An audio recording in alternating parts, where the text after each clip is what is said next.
Hello everyone and welcome back to Russell Movie Reviews, the show where I review stuff that's supposed to be pretty good but maybe one of the best movies of all time, or a film that absolutely sucks and should remain in the depths of hell. Now, this week's episode is going to be about a true epic. If you guys didn't catch what the next review was at the end of last week's video, then, uh, judging by the title and the thumbnail, you guys clearly should tell why I'm saying that. So today, we're going to be reviewing and discussing Dances with Wolves, which was released on November 21st of 1990. Now, my history with the film is honestly kind of shocking because whenever I would hear my family talking about westerns, it was never really like not obviously modern westerns, but like not even like 80s or 90s modern westerns. Like they never talked about Tombstone, Unforgiven, or Dances with Wolves. It was always like the John Wayne kind of era of western films, and that always just kind of baffled me because I'm like, well, no offense, but these other films that were released later are so much better than the generic kind of John Wayne formula. And grandly, at the time, I had basically seen none of them. But over time, I have discussed Tombstone, which you can find the review for that on my channel. And obviously now I'm reviewing Dance with Wolves, and I can certainly say I still live by that statement because both Tombstone and Dance with Wolves are awesome. Um, and actually some of my favorite westerns of all time. Um, so I feel like that. I think I gave. I'm trying to remember what I gave Tombstone. I know I didn't give it. I don't. Most likely, I didn't give it an A+ because there were some things about it that were kind of evident. That if you guys haven't seen it, quick side fact that Tombstone was originally supposed to be a 3+ hour epic, kind of like the original theatrical cut of Dance with Wolves, but was condensed down to a 2 hour by the studio. And it's really evident by like the second half of the film that things were like really condensed down to fit a 2 hour runtime. This film, nah, it goes full, like it's gonna show you everything. So, um, and I always thought that there was just the standard, theatrical cut, which runs at 181 minutes, but basically like an hour and 1 minute, or no, 3 hours and 1 minute. Sorry.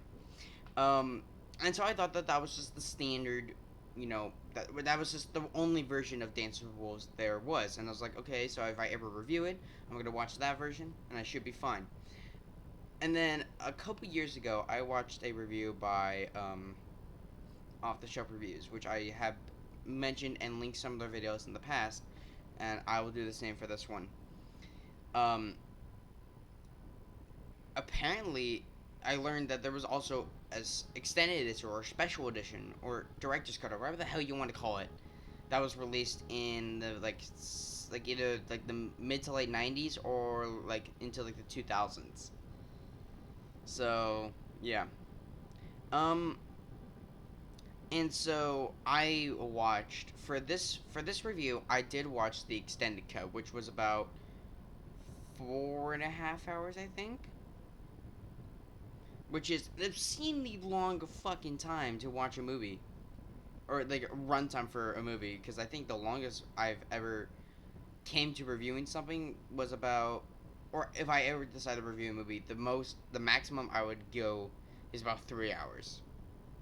But for the purposes of this review, it's like I'm gonna have to review this film at some point anyway. So fuck it, might as well just go the full length.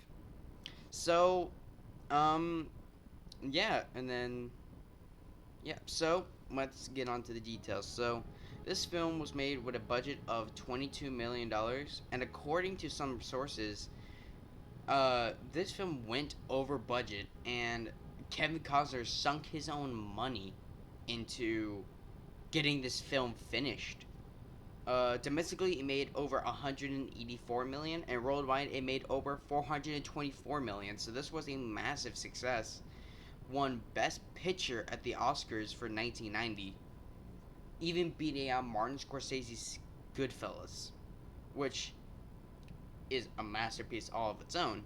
But it's like, damn, it even beat Goodfellas. Like that's a really big like step, or that's like a huge milestone that anyone can say, yeah, I beat Goodfellas. No one can say that except for Kevin Costner. And even then, when he released this film, he was getting a lot of shit because he was reviving the dead genre. He was doing a historical film, which up till that point wasn't really done that much anymore, and um, was showing the realistic side of uh, the westerns, which is something that studios didn't do. They just like the Hollywoodized westerns. And this was again obviously directed by Kevin Costner. Um, so yeah, let's get on to the plot. So, a Civil War soldier, John J. Dunbar, played by Kevin Costner, develops a relationship uh, with the band of Indians. Attracted by the simplicity of their lifestyle, he chooses to leave his former life behind to be with them. Having observed him, they give him the name Danceable Wolves. Soon he is a welcomed member of the tribe and falls in love with Stands with Fists, played by Merrick McDonald, a white woman who was raised in the tribe. Tragedy results when Union soldiers arrive with designs for the land. So, yeah, it's I think this is based off of a book. I'm not exactly sure. Um, and a lot of the points in this film are, I'm just going to say this right now, a lot of the historical parts of the film are correct. There are a few things about it that are incorrect, which I'll get to later. Um, but for the most part, this film is historically accurate. So, good job, Kevin Costner. And, I feel like that, that, like, out of all historical films, this is one of the best out of any in general. So, um, I was like literally looking for the shit and doing the research. Um, but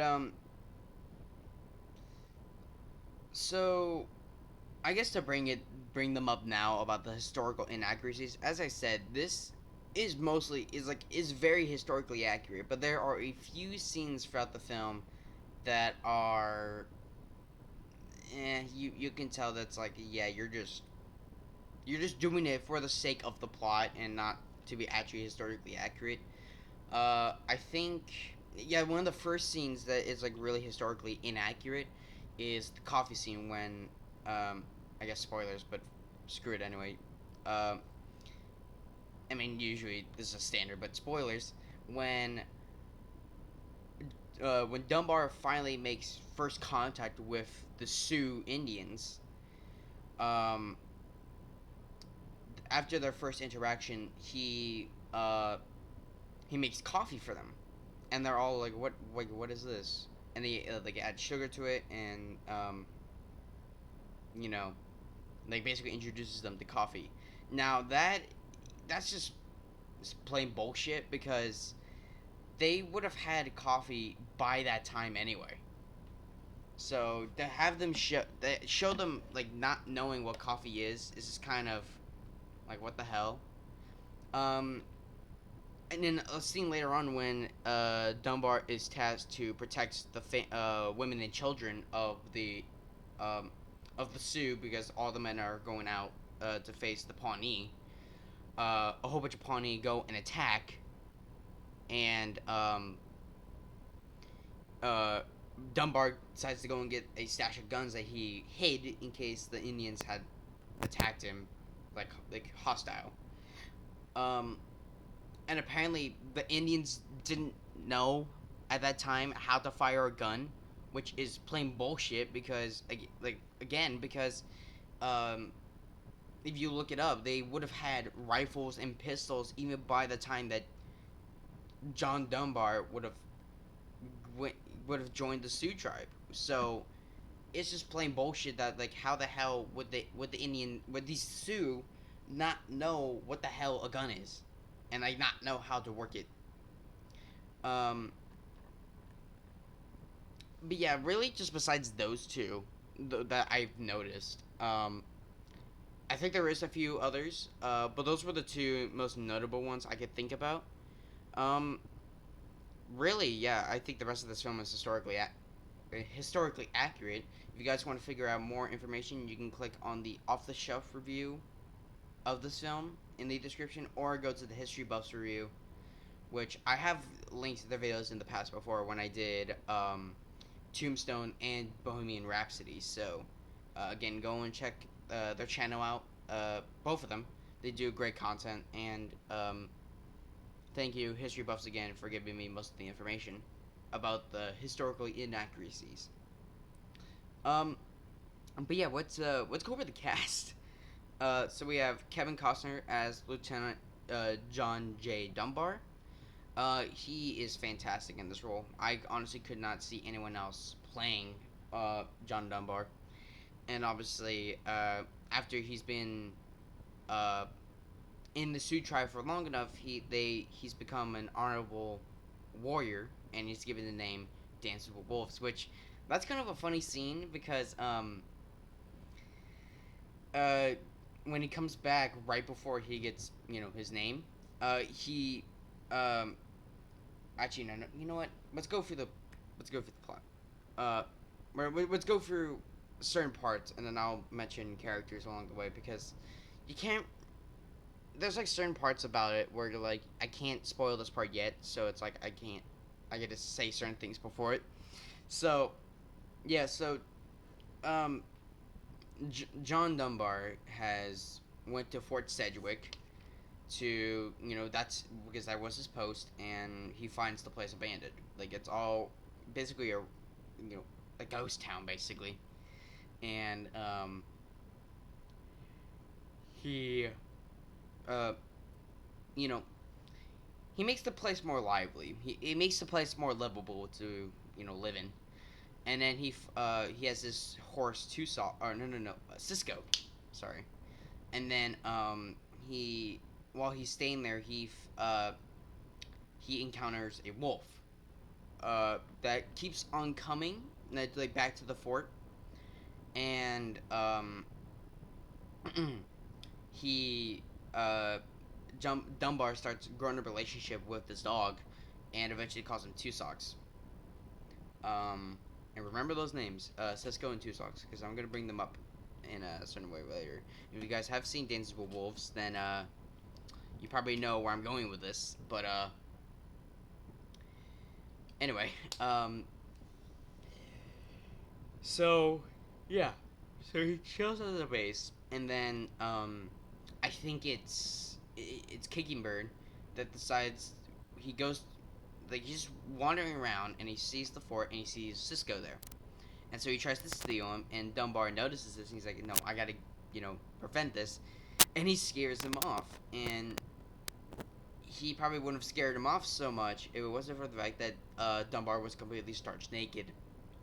And yes, that's actually true. You can literally, I think now you can even look up the 3 hour version, like the theatrical cut on YouTube, and it's free with ads. You can watch it, and I think that scene's in it. So in the theatrical cut. So yeah, actually no, that most likely is. So yeah, or you usually just look it up on YouTube. Um. So yeah, and then uh, so after uh, like he was like he didn't say anything, but then um they like I think they after a couple attempts of trying to steal his horse again and failing, they finally decided, screw it. We're just gonna go and talk to this guy because he hasn't hurt us. I mean, yeah, grandly, we have tried to steal his horse, but he kept on running back. But he never really, like, hurt us in any way. So let's try and go and talk to him. And it leads to one of my first favorite scene, technically. So it's like kind of early in the morning when I'm recording this. Um, he one of my first favorite scene is the first encounter between Dunbar and the Indians, or the Sioux, I should say, because there is technically two separate Indian tribes in this film that are important to the plot. So there is the Sioux, which is the quote unquote friendly tribe that Dunbar decides to hang out with, and then there's the Pawnee, who are way more aggressive. Um, so I think yeah, so the Sioux tribe is led by Ten Bears, who is played by Floyd Red Crow Westerman. He does fantastic in this role. And then the Sioux, or the Pawnee, are led by, in the credits it just says toughest Pawnee, but he's played by Wes Studi, the fucking fantastic Wes Studi. Which, if you guys are fans of my channel, you guys may remember him from Heat. Played one of the cops. But you also may remember him from such films as Last of the Mohicans and several films like that. Um, so yeah. Um, and so yeah, just really the first meeting between the Sioux and Dunbar, where I think it's Kicking Bird, played by Graham Greene, um, Winds in His Hair, played by Rodney A. Grant, and then a few other Indians.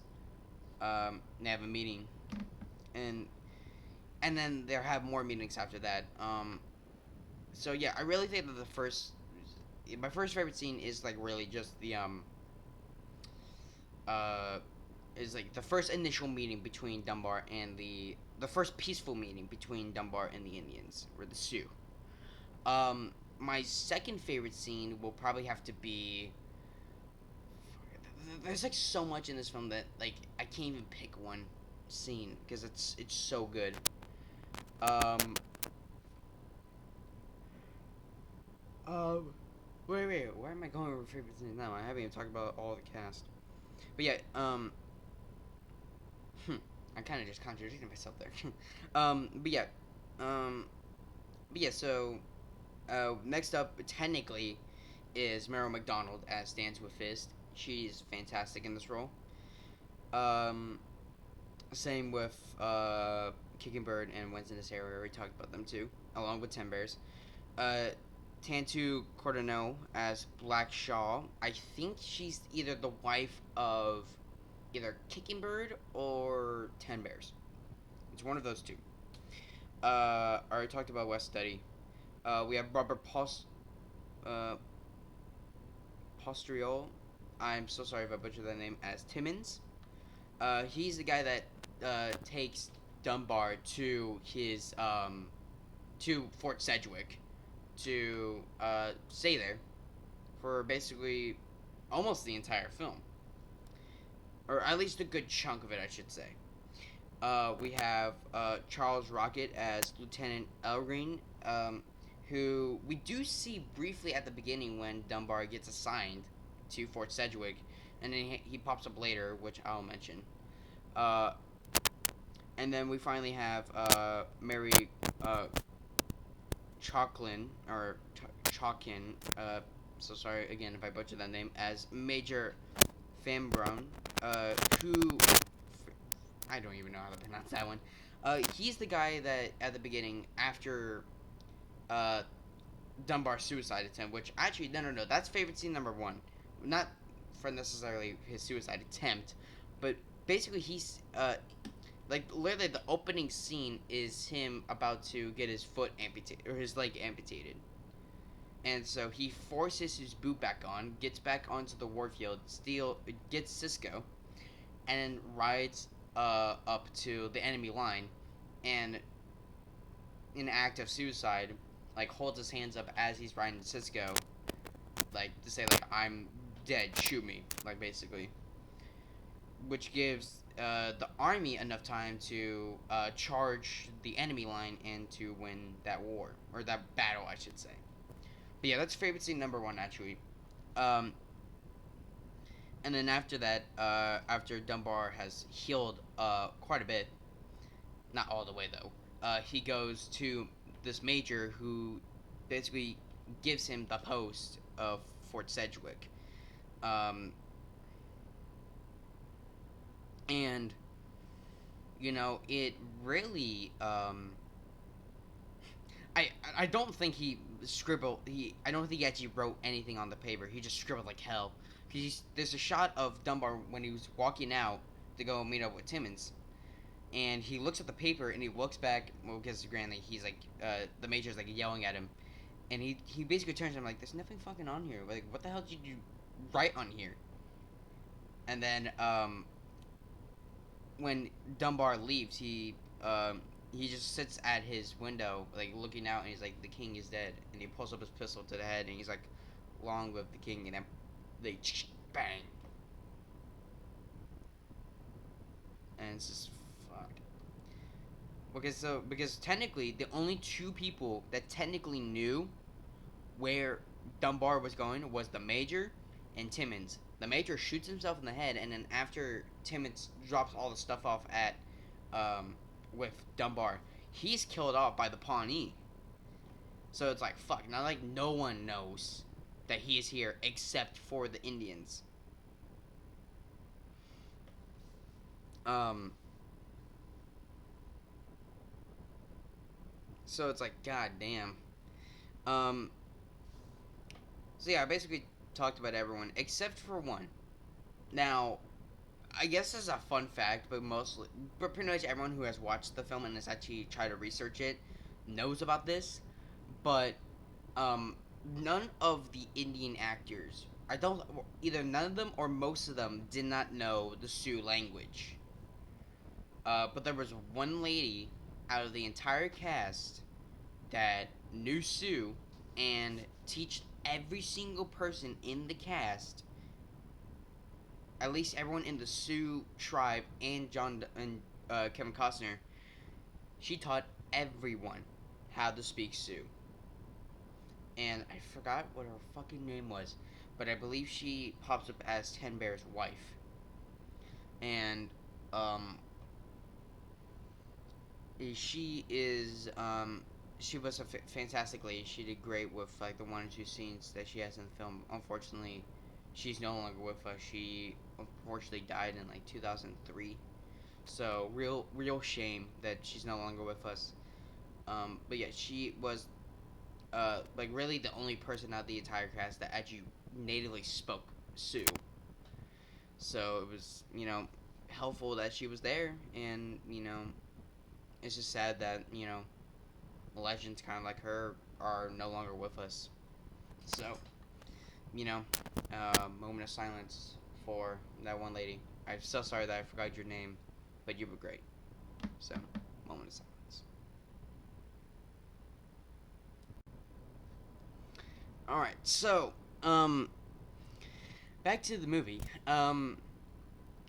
So yeah, my first favorite scene would be uh, Dunbar's suicide attempt. My second favorite scene is the first peaceful meeting between Dunbar and the Sioux. My third favorite scene will probably have to be, um, like it's so hard. Like trying to like again, it's so hard trying to pick a favorite scene from this film. It's like because it's just so long that it kind of starts like to gel together in your brain. Um, um, I don't know honestly. I don't want to make this review too short because it's like you have to talk about almost like everything in the film because this film is an epic. So it's like what? Like I'm honestly on the verge of just saying that this whole film is my favorite scene, but it's like I can't exactly say that. But Like it's so hard. So technically, yeah, my this whole film was my favorite scene, but yeah, but I have to pick out certain moments. I've already picked out two. Um, I think um, the buffalo scene is definitely a great like sequence. Because of not only of the scene in the film, but of how it was made. So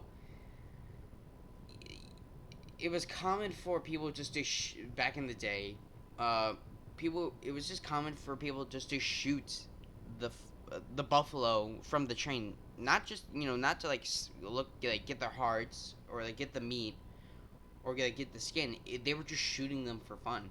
And so as the years have gone on, buffalo have decreased very very very not I wouldn't say slowly, but they have decreased throughout the all these years. And so there was only like I think about 20, like I can't even remember the exact number of buffalo left, but they had the filmmakers had to go into several buffalo uh places, not like several buffalo like ranches to get the buffalo sequence. Um, so, and it's like, in like, I'm pretty sure this is true, but every single time you hear them talk about the sequence, they're like, once you get them going, you can't stop them. You can't, stop them, bring them back around to the certain point you want to start them at, and then go again. Once they start going, they're fucking going. So like, you just have to get the the shots that you can in the day.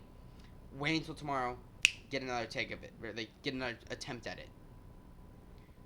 Because like again, like you can't just it's not like sheep where you can just stop them, turn them back around, place them in like basically relatively the exact same spot, hit go action again, and then do the exact same thing again.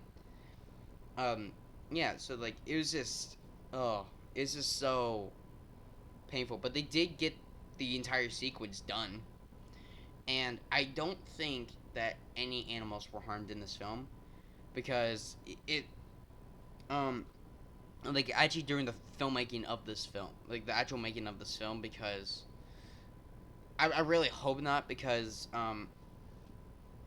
like when the buffalo get like hit with like the spears or the arrows, or when they get shot and they fall to the ground, it's like gnarly as shit. Um, I think the actual contact of like for example like an arrow hitting like the body, I think that was an animatronic, but I think of them falling was real. Um, Which, granted, it's less painful than getting a fucking spear get thrown for you, but it's still kind of like, ooh, like I hope you're okay. Um, so yeah, my fourth favorite scene would probably have to be, um, I don't really know. I'm just gonna leave it there because really, it's like this whole film is my favorite scene, so it's really hard trying to pick out certain moments from it. Um, but like really, you could just talk for hours about this film. It's insane. But yeah, uh, I the whole chemistry between Dunbar, or I should now technically call him Dancing with Wolves because that's technically what he's called from after this point.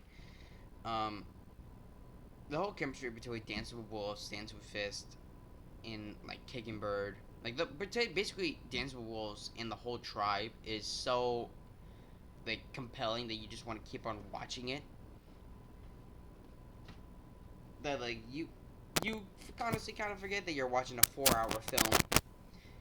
Um, but yeah. Um, so yeah. Um, After the buffalo sequence and he's getting celebrated, he gets the name of Dance with Wolves. He's actually inducted into the tribe. Because as you can see, well, actually, he goes through kind of a couple different phases through the film. The first phase, like the first scene in the film, like at the suicide attempts, he has like a full grown beard. Uh, the second phase is during like the really like the first half of the film, where it's him with the mustache. Um, and then the third phase is him um, with he shaves the mustache, and that's when he's like really getting with going like being a part of the Sioux, and then obviously him getting the name of the Invincible Wolves, getting the entire and then getting married with Stands with Fist. Um, so um, so yeah, he technically does have like three different phases, but then um, the Sioux have to move. They technically move three times out the entire film because I think their first location is like their summer location, and then they move again when Dunbar tells them about the buffalo. Which actually no, that's another favorite scene is when they're like I think their first or second meeting, and Dunbar is trying to like act like a buffalo, but the Sioux don't know what a buffalo is. They only know Tatanka. So, so he's saying like buffalo, and like Kiki Bird's going Tatanka, and it's like that cultural barrier that where it's like I don't know. Um, but yeah, and then so like when he goes and like he has that fever dream about like all the buffalo, he runs back to the Sioux base and he's like the buffalo, and everyone's like what the fuck, and he gets beat up for it initially, and then Kiki Bird like picks him up. He goes like the buffalo, and then he goes like the Tonka, and then Kiki's Bird like the buffalo obviously in Sioux he's like the buffalo I near what's move, and then so they pack up all their things, um, they take down all their cots or their teepees, and then they move to where the buffalo are. They first initially find a whole bunch of dead buffalo, but then they find uh, like thousands of real buffalo, and then that's when obviously the buffalo sequence happens, and then so yeah, um,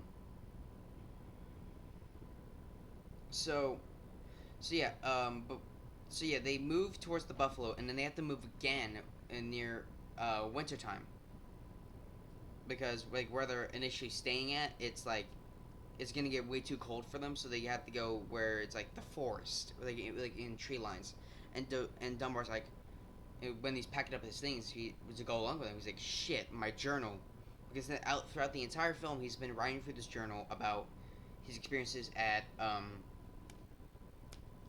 Fort Sedgwick, meeting the Indians, and then actually staying with the Indians until he gets the name Dance with Wolves, and he's like, "Shit." Like literally, like the army could. I got to go back and get the journal because that has everything about you guys. So if they find that, we're screwed basically. So he goes back to Fort Sedgwick and finds out that the army are already there. Like they already have like like have like redesigned the place so it looks more lively again. And then fuck, this scene got me fucking bawling when I first saw this. They a truckload of army soldiers see Dunbar on the horse, think that he's an Indian because of the clothes, and they start shooting at him, and they shoot Cisco to death, basically. And then they capture Dunbar, torture him, basically. Well, no. There's two fucking assholes in the base, in the army base, that I really fucking hate. It's Bowers and Spivey. Um, Bowers is just an absolute dickhead. Like uh, to Dunbar, like he beats the shit out of him. Um, and then Spivey, he, according to the army soldiers, when they ask him like why are you wearing that clothes, he starts saying like it's all in the journal. Apparently, Spivey got there before most of the army and found the journal, took it, and then at that point, he's like, "No, I haven't seen like a journal." And then when after they beat him up and they take Bowers takes him to the river to like clean himself off, you cut over to Spivey, and he's reading through the fucking journal, and he's using the pages of the journal to wipe his ass. And you're like, dude, you can go fucking die. Um, the lieutenant is actually the same lieutenant that almost witnessed the major's death, like suicide. Uh, Lieutenant Elgin or Elgin. I'll just say Elgin for the rest of this review. Um, and he's like, dude, don't. Have you not realized? Like, don't beat the shit out of him. Get him back and like clean him up. Like, fucking Christ. And then after a while, they go and they're going to take him to get executed. And the Sioux have found him in the army base, and they're like, you know what, fuck it, we're gonna go and save him because he's one of us now. And so it's kind of unfortunate that that El Green is the first one taken out when they go across that river. That fucking river sequence is so badass. It's almost on par with the river sequence in Tombstone. Probably not as good in my opinion. Um, but they start going across the river, and they get over to the side. The wagon with Dunbar is still in the river. But yeah, it's kind of unfortunate that he's the first one taken out. But yeah, just arrow right to the chest, and then the guy next to him gets shot. He knocks everyone basically out of the carriage. He drowns Spivey, which I'm like, yes, you piece of shit. Bowers gets an axe to the chest, which I'm like, yeah, fuck you too. And then when the Indians, or when the Sioux are like cutting up like all the the soldiers, wind in his hair goes up to Elgreen, and he goes like to cut him, and Dunbar stops him like, no, and he goes to do it again. He's like, no, don't do it. He was actually nice to me, and he tries to give the knife to him like, you do it then, and he just drops it. And then I'm like, yeah, like that actually shows that like you actually like he still like notices, like he was still like kind of like alert during that time. Um, and then so he makes his triumphant return, and then he was like, I have to after a meeting, he's like, I have to leave. Like the army, they know that you know that you guys helped me. It didn't like it felt great like killing those people because they were just assholes to me, but they are coming, and I can't we can't do anything to stop them. So I I have to leave. And all the like Kicking Bird, Wind in his hair are like, are you insane? No, you're not leaving. And everyone like leaves, and then he has a talk with Ten Bears, and he's like, um, the man known as John Dunbar is no longer like all the. You are not him. You are a Sioux named Dances with Wolves, but I can't stop you. So if you think that this is the best option, or if this is the best course of plans, then I can't stop you from doing it. And so he starts packing up his things and leaves. And then the little kid, oh my god, the fucking actually before no no no, before he oh my god, the one scene of Kicking Bird like looking through his house and getting pissed off that he can't find a gift. Like he can't find a gift to give Dunbar or to give Dancing with Wolves. Oh my god! And then he finds and then his wife gives him the pipe. And then, uh, them two trading the pipes together. It's kind of like the jacket sequence earlier between Dunbar and Wind in his hair, where they both kind of trade jackets with each other. Um. Oh my god, that scene with Kicking Bird made me fucking cry. And then the scene after with that kid, I forgot what that kid's name was, like in the movie, but she gives him like a present, and then runs away because you obviously see that she's crying, like she doesn't want him to leave, and then she runs away, and then he opens it up, like in like the cloth, and it's his journal, and it's like, oh my god, dude, that's so fucking sad. And then you just think that like like and then the one kick right to the nuts that made me fucking bawl when I watched it was when, as he's leaving, you hear this voice like dance, like obviously it's in Sioux, but it's like dances with wolves, and you look up on the mountain and it's wind in his hair on the mountain with a spear, like dancing with wolves, like I am wind in his hair, I am your best friend, like you are my best friend, and yet it echoes to that scene earlier, where he's like, my best friend was stands with Fist's husband, you are not my best friend, and then cutting back to that end scene where he's like dances with wolves, you are my best friend. It's like, oh my god, this is so fucking sad. And then you think that the Sioux are just gonna sit there and just stay there, but then the army, you get insert cutaways of the army like catching up, and then finally the army finally catch up. They look over the mountain and it's empty. The Sioux have gone, I'm assuming, because it doesn't exactly explain or show where the Sioux went, but I like to imagine that, and I think most people see it too. Like they went with Dance with Wolves because it's like he is family with us, and he's family to us, so we go with him.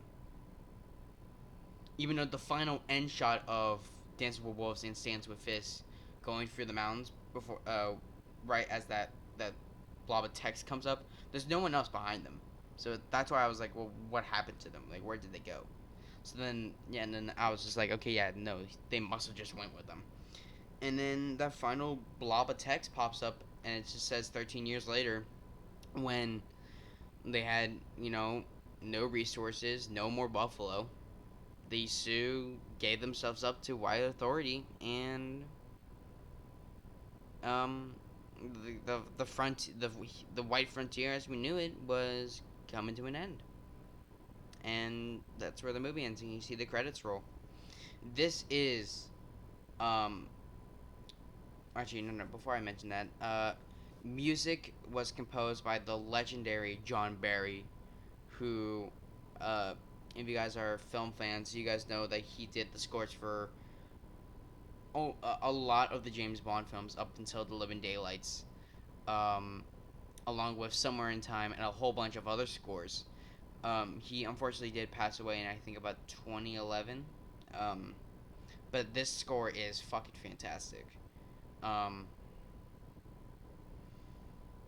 Unfortunately, I mean, this doesn't really come as a diss because I'm so kind of used to saying this now, but it's again one of those kind of scores where it works fantastically with the film, but by itself, it's kind of just not a so good listening experience. But really, with this score and this film, I don't care. I could probably listen to this over and over again, and still be, uh, like still be, like I'll still be like going along with the music, and it's fucking fantastic.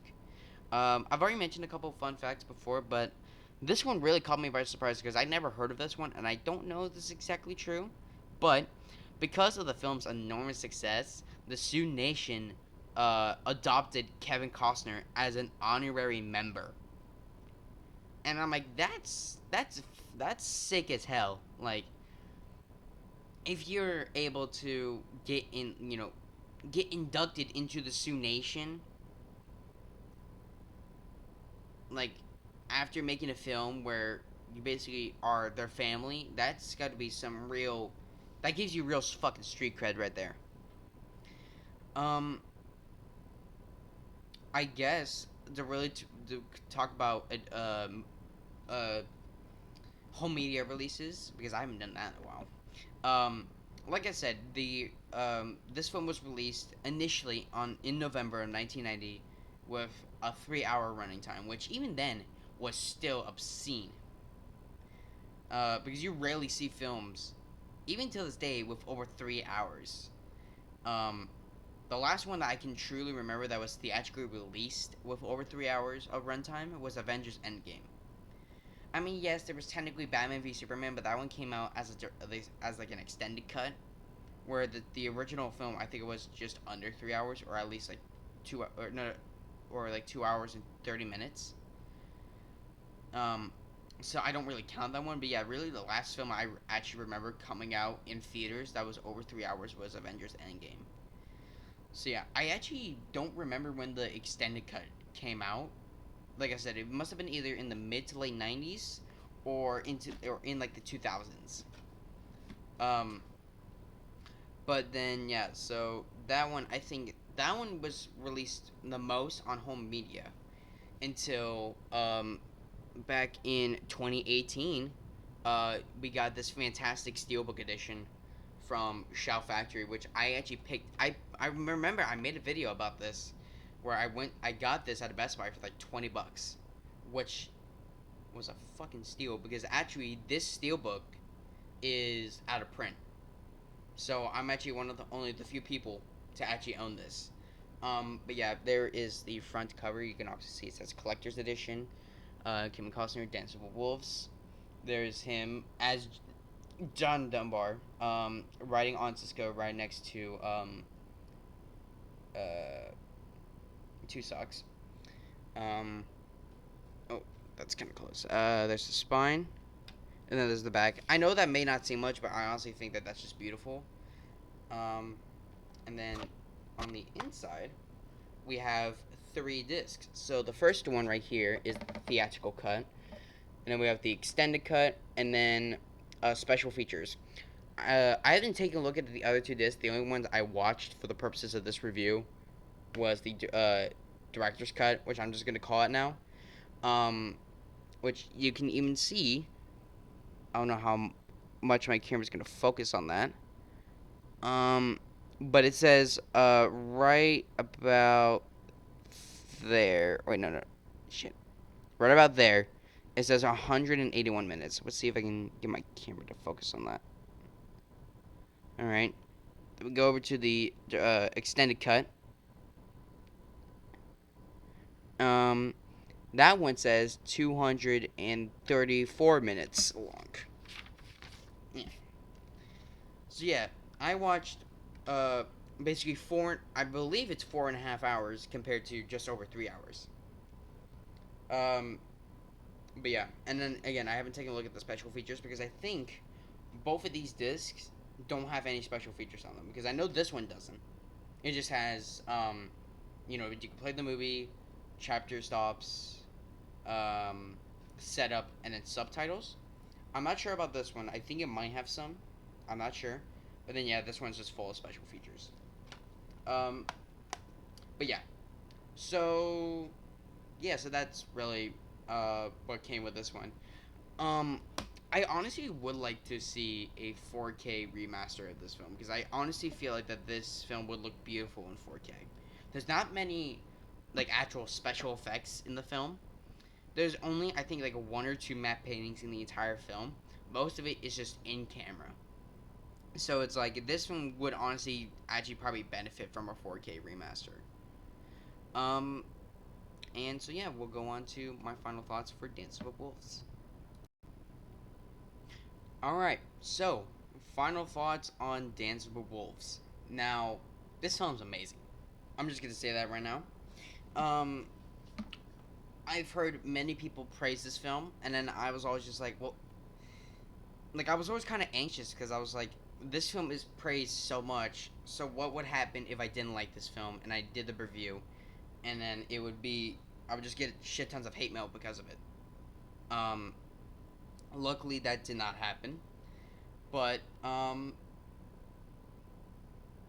I still love. I love this film, even the 4 hour version, because I felt. I honestly feel like that if you're gonna watch this film, which I do recommend this film, watch the extended cut because even though yes, that is over 4 hours long, because that adds an extra hour, like an hour and a half of footage to the film. It's a more complete experience of the film compared to the original 3 hour cut. But I would say if you're watching this kind of like in a hurry, just to say like, okay, I want to watch Dance with Wolves, but I'm kind of in a time crunch. Then yes, watch the theatrical cut. But if you're watching this, for like if you're sick in bed and you have like really nothing to do, pop in the extended cut and watch it because you're gonna. It's a what may way more complete experience watching the extended cut compared to the original theatrical. Um, But yeah, no matter which version you watch, either the 3 hour theatrical cut or the or the extended 4 hour cut, this film is overall fantastic, and I absolutely recommend it. As I've as you guys have seen from my praise throughout these over 15-minute review, I love this film, so I'm without any doubt giving this film an A plus. It absolutely deserves it. It's one of the best westerns ever made, if not the best western of all time, and it kind of reinvigorated the western genre back in the 90s. Because after this we got again Unforgiven, Tombstone. We just got so many good western films after this film came out. Because this film, like I said at the beginning, it revived the dead genre, which most movies, which only some films that have actually done it have actually succeeded in doing it. It was showing the real, like the real life of the frontier and the Western era, and it was a historical film, which again, I mean, yeah, granted, we had Goodfellas this year, and later on we would have Casino, and even before this, there was a whole bunch of historical films too, but they were like really kind of spaced out. If you really think about it, like all of the historical films were kind of spaced out. Even the two most famous Martin Scorsese, um, historical films, Goodfellas and Casino, those were released 5 years apart. Yeah, because Goodfellas was released in 1990, same year as this, and then Casino was released in 95. So yeah, a 5 year gap in between those two. So like historical films were kind of weren't really done that much, and even to this day they're still not being done that much. So to do a historical film, bring it back to Western genre, and showing what Western really was a whole bunch of risk that Kevin Costner decided to do, and he absolutely succeeded with with the final product. Even in its original theatrical cut, this film is absolutely fantastic. But again, as I said, if you are gonna watch this film, watch the 4 hour extended cut, because again, it feels way more like a way more of a complete story, and it just puts out a lot of closure to the end product. Because one thing that I did know before watching this that I knew that was not in the original theatrical cut was the original uh was all the army soldiers that were there before Dunbar even showed up, because you only got like brief hints of it in the theatrical cut. Um, but in the extended cut, you actually got to see them in a few scenes, and then again, you don't. Well, granted, you don't see them again after those scenes, but it's something. It shows, that it's more of a complete experience compared to, the theatrical cut. And like I said, the theatrical cut ain't bad. It's just that compared to the extended cut, it's just not as a complete experience. But again, as I said, if you are watching kind of this, if you are wanting to watch this film in a rush, you don't have that much time, say watch the theatrical cut, because again, that's only just like an hour, no, 3 hours and 1 minute, so you can easily crack it down. But it again, I know I say this so many times throughout this review. Watch the extended cut to get a full experience. So yeah, no doubt in my mind, I'm giving this film an A plus. It absolutely deserves it. So anyway, guys, hope you guys enjoyed this review of Danceable Wolves. Stay tuned for next week, where I'm gonna be reviewing The Jungle Book, and then and so yeah, you can click over here to click on my face to go to my channel, or click on my YouTube icon, or click down at my name below, And make sure to hit that subscribe button and hit that bell icon to get notified when future videos are coming out. You can click over here to watch the previous 2 reviews. Also, go down and go follow my social media pages. Go follow me on Instagram, Facebook, and Twitter. And make sure to also follow me on Twitch because I also do some live streaming every once in a while. And I do plan on doing some live streaming in October. During the spoopy season. So yeah, anyway guys, hope you guys enjoyed this review. I've enjoyed making it. This is a film that I wanted to discuss for a long time. And I'm not gonna say her name out loud because she, might not, like it that much. But if you are watching this, you may watch my stuff. You may get a kick out of this review because we did have a connection on that. So, anyway, guys, hope you guys enjoyed this review of Dancing with Wolves, and stay tuned for the Jungle Book review next week. Live long and prosper. Out.